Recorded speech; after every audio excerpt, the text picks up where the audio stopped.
Perception is not shaped by truth. It is shaped by what others can see, read, and anticipate. The moment you show emotion without control, you reveal more than you realize. You expose what moves you, what destabilizes you, and what you cannot hide. Most men believe emotion makes them human. In reality, uncontrolled emotion makes them legible. And what can be read can be predicted. What can be predicted can be influenced. What can be influenced can be controlled. This is why the world does not reward the expressive. It rewards the unreadable. The man who reacts openly believes he is being honest. But honesty without discipline is simply transparency, and transparency is a weakness in a competitive psychological environment. Those who dominate outcomes are not emotionless. They are selective. They feel deeply, but they reveal almost nothing. They understand that every visible reaction becomes information in the hands of others. A raised voice, an eager response, a defensive explanation. These are not expressions of authenticity. They are leaks. This video is not about suppressing who you are. It is about understanding why emotional exposure quietly strips you of leverage, authority, and presence. It is about why the calmest individual in the room often holds the most power, and why those who show the most emotion are almost always reacting to someone else's frame. If you've ever wondered why certain people seem impossible to read, why they are rarely pressured, rarely rushed, and rarely challenged directly, it's because they understand a truth most never learn. Emotion shown is power surrendered. If you are ready to understand why showing emotion makes you predictable and how emotional discipline reshapes dominance, perception, and control, welcome to Why Showing Emotion Makes You Predictable. Most people assume predictability comes from habits, routines, or patterns of behavior. They think being predictable means waking up at the same time, saying the same phrases, living the same day on repeat. That is surface-level thinking. True predictability is emotional. It has nothing to do with what you do and everything to do with how you react. The moment someone can reliably provoke a response from you, they no longer need to understand you deeply. They only need to press the right psychological button: anger, defensiveness, excitement, guilt, the need to explain yourself. These are not emotions in isolation. They are signals, and signals create maps. Once a map exists, you can be navigated. This is why arguments escalate so easily, not because people disagree, but because one side reveals too much emotional investment too early. The raised tone, the urgency to be understood, the need to win immediately. All of it communicates something far more valuable than words ever could.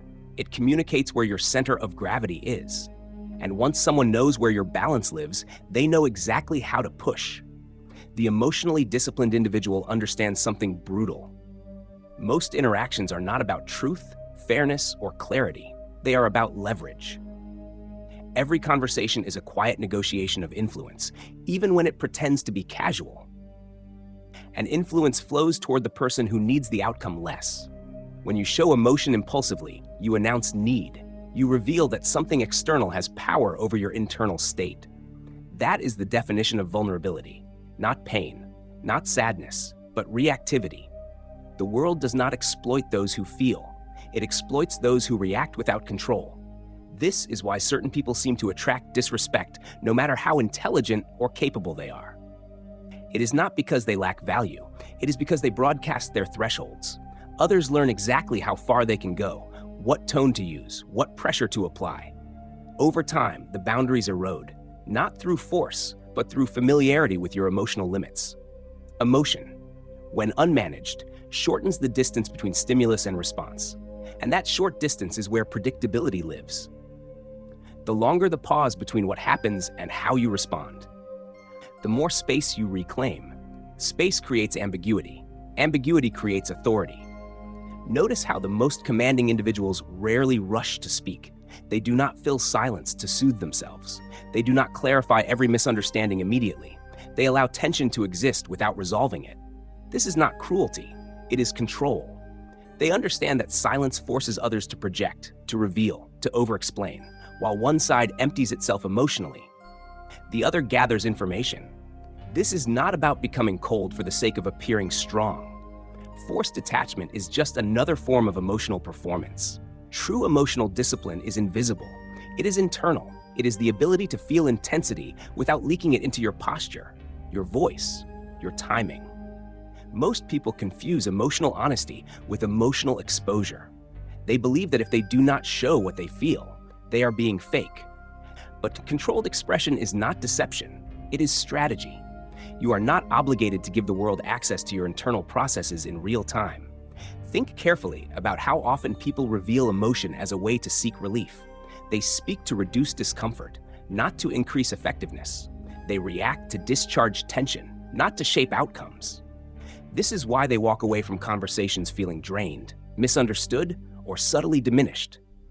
The disciplined mind works differently. It uses emotion as data, not as output. Anger becomes a signal to slow down. Excitement becomes a cue to delay decisions. Offense becomes a reminder to observe, rather than respond. Nothing is wasted. Nothing is spilled. Over time, this creates a reputation you do not need to advertise.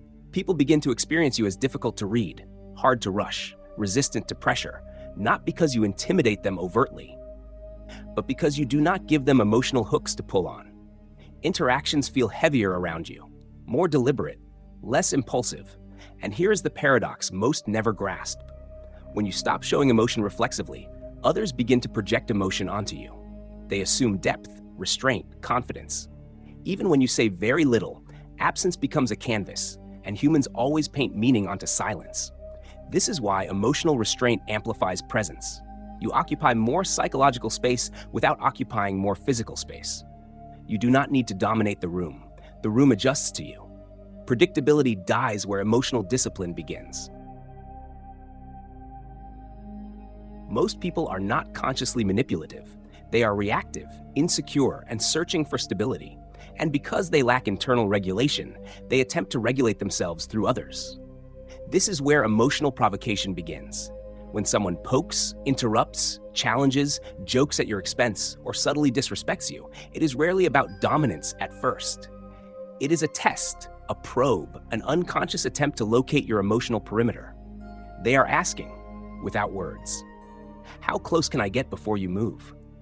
The moment you respond emotionally, you answer the question for them. This is why emotional people attract more emotional pressure. Not because others are cruel, but because emotional reactions invite engagement. They signal availability. They tell the world, you can affect me. And the world, like water, flows toward whatever yields. The disciplined individual does something counterintuitive. He does not correct immediately. He does not defend reflexively. He does not rush to reassert identity. He lets the moment pass intact. This does not mean passivity. It means choosing not to collapse time. Time compression is the enemy of control. When you react quickly, you shrink the decision space. You lock yourself into the frame of the person who provoked you. You are no longer acting.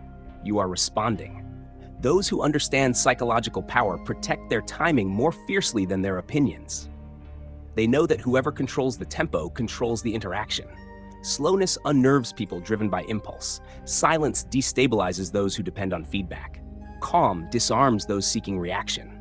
This is why remaining emotionally still often escalates the discomfort of the other person. They expected movement, resistance, energy. When none appears, the imbalance shifts. Now they are exposed. Now they are the ones filling the space. Pay attention to how quickly insecure people talk when you stop reacting.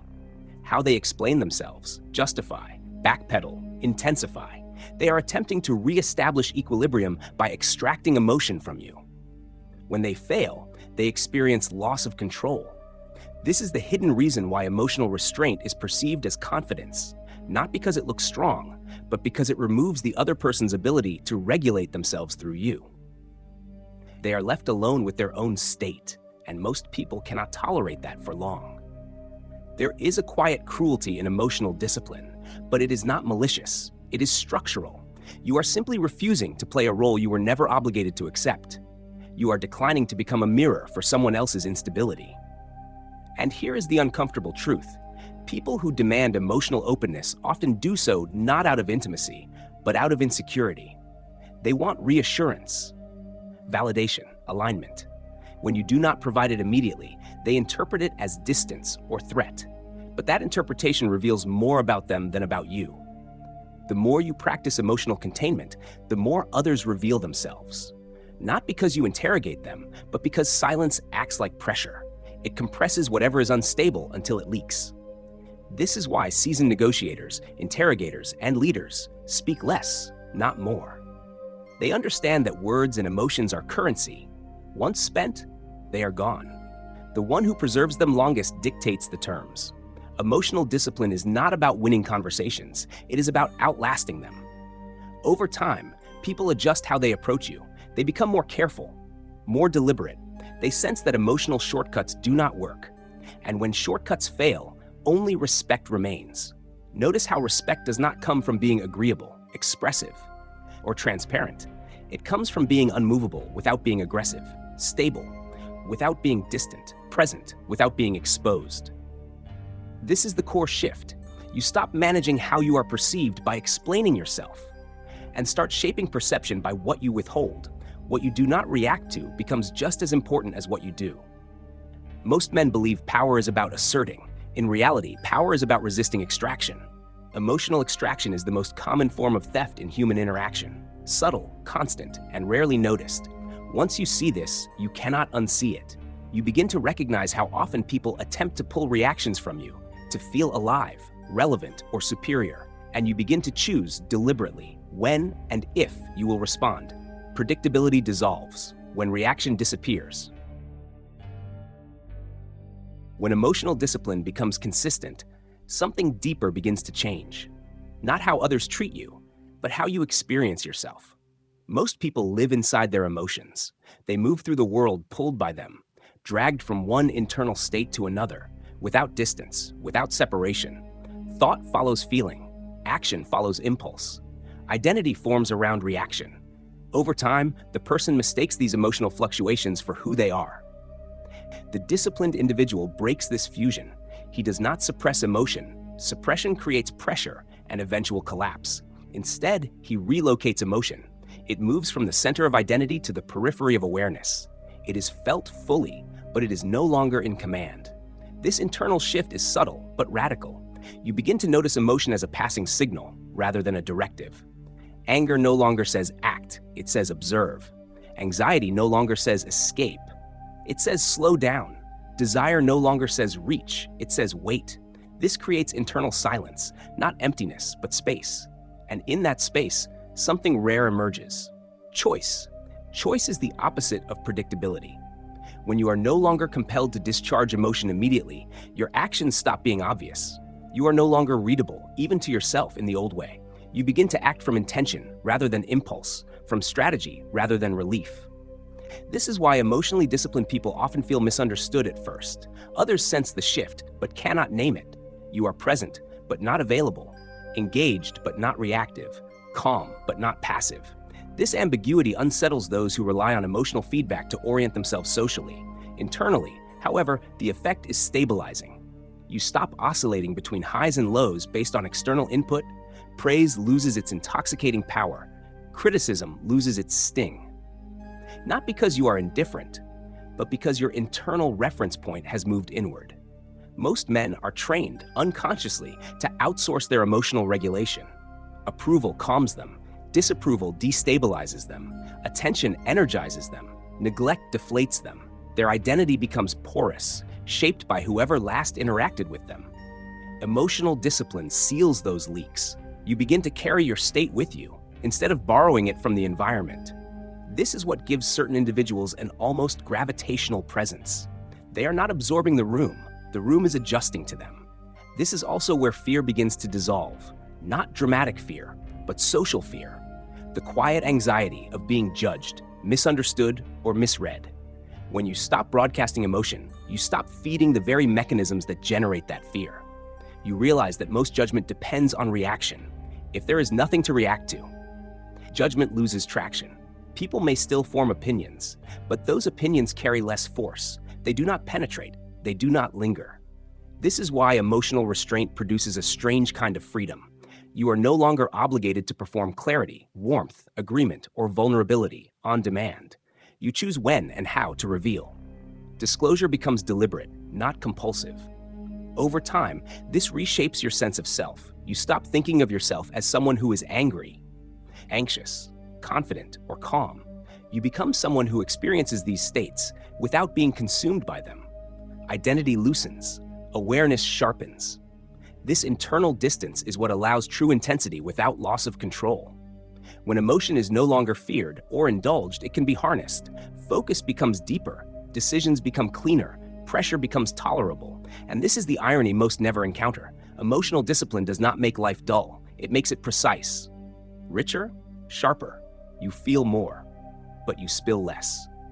This is why those who master emotional restraint often appear almost untouched by chaos. It is not that chaos avoids them, it is that it fails to penetrate their internal structure. It cannot find leverage. Predictability is not eliminated by changing your behavior. It is eliminated by changing your relationship to your inner world. At the highest level, emotional discipline stops being something you do and becomes something you are. It is no longer a technique applied in tense moments, it is a posture toward reality itself. This is where power becomes quiet.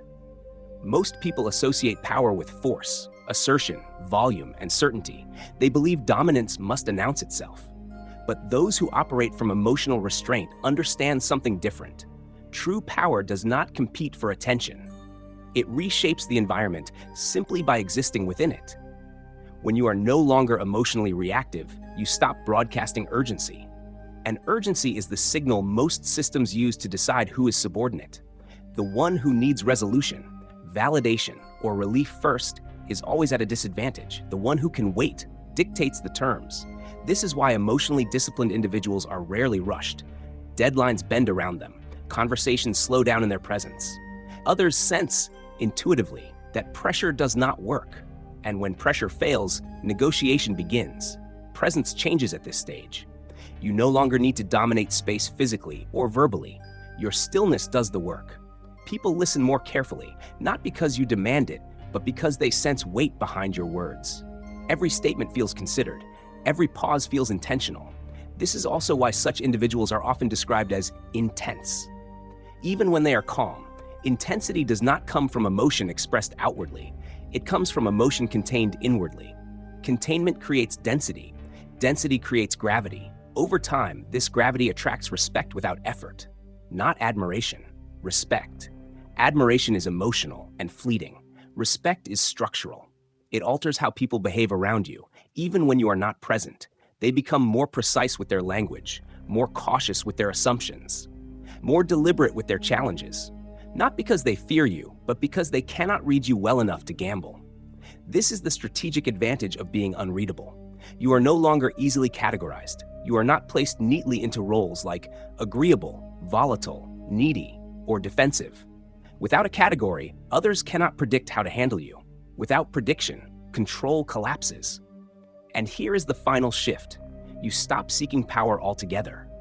Not because you lack ambition, but because power begins to orbit you. Rather than the other way around, opportunities present themselves without being chased. Influence emerges without being requested. Authority forms without being declared. This is what happens when emotional discipline becomes internal law, rather than external performance. You no longer need to prove strength, signal confidence, or assert boundaries loudly. Your behavior speaks, quietly and consistently. And consistency, over time, outperforms intensity every time. This mindset makes you difficult to manipulate, not because you are suspicious or defensive, but because you are self-contained. Manipulation requires access. Emotional discipline closes unnecessary doors. You still feel, you still care, you still engage, but you do so from a position of internal sovereignty. Nothing pulls you out of center without permission. And once you reach that state, predictability disappears completely. Not because others cannot see you, but because they can no longer move you. This is why showing emotion without discipline makes you predictable, and why mastering it makes you untouchable.